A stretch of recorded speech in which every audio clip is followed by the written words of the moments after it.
Welcome to the channel.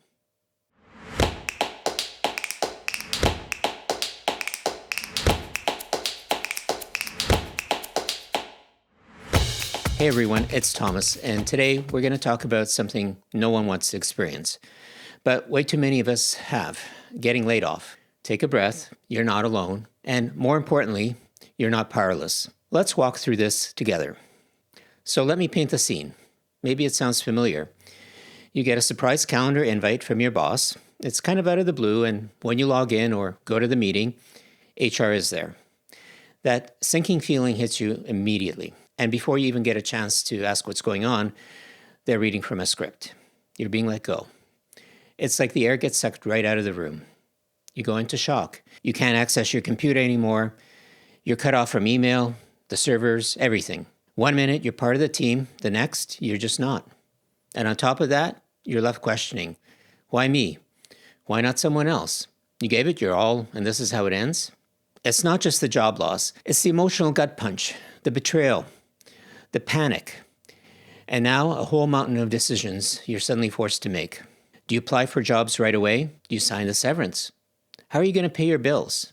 It can be overwhelming. It is overwhelming. And if you're not careful, that panic can drive into making moves that only make things worse. So here's the big question. What should you actually do if you get laid off? Not just emotionally, but practically, financially, strategically. How do you protect yourself now and set yourself up to bounce back better? All right, let's break it down step by step. Here's the playbook I'd give anyone who's just been laid off, from someone who's seen it from every angle. Step 1, process the shock. You're going through some serious emotions: grief, anger, doubt, all of it, and that's okay. You're grieving a loss, and it deserves space. Take a couple of days. Don't rush to update your resume or hit LinkedIn. Drive out to the mountains. Hang out with friends. Take a walk. Breathe. The healing part matters more than you think. Step 2, assess your financial situation. Pull up your budget. Cancel the stuff you don't really need, things like that streaming service you never watch, the gym membership maybe you forgot about. The tough truth? Well, the car payment or vacation might need to go. It sucks, I know, but it's temporary, and you'll thank yourself later. Check your emergency fund. If you don't have one, part-time gigs might be a quick patch. And just a heads up, unemployment insurance, if you have it, is helpful, but it's not going to cover all of your expenses. Step 3, don't rush into job applications.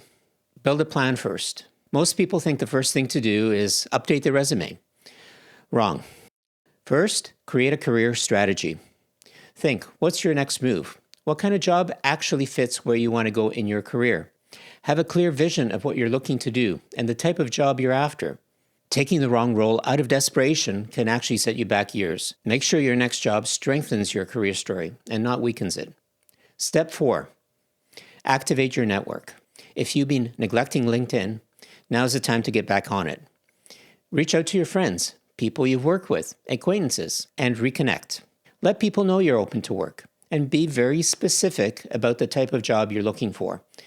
This is super important. That's the way people will connect you with a potential opportunity they may come across. Networking is gold in a job search. You don't need to beg, just be real. When you're talking to people, don't be asking for a job.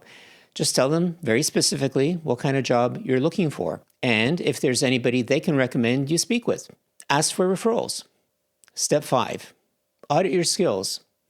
What are employers looking for right now, and where are your gaps? Look at job descriptions. See if you're missing some key skills. Now's a great time to level up. Do whatever helps you build and show those skills. Step 6, brush up on your interview skills. Interviewing can be brutal, especially if it's been a while. Don't wing it. Practice your story, know your strengths, and get comfortable talking about your layoff without sounding bitter. The better you present yourself, the faster you will bounce back. Step 7, don't sign that severance yet.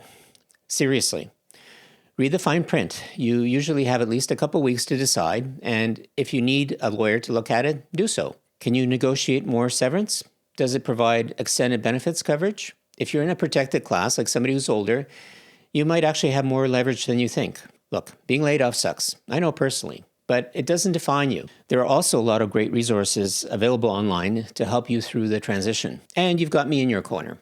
But it's up to you to take control of your career. Lastly, if this video was helpful and you'd like to see more, Do me a favor and hit subscribe if you want more real career advice from someone who's been on both sides of the table.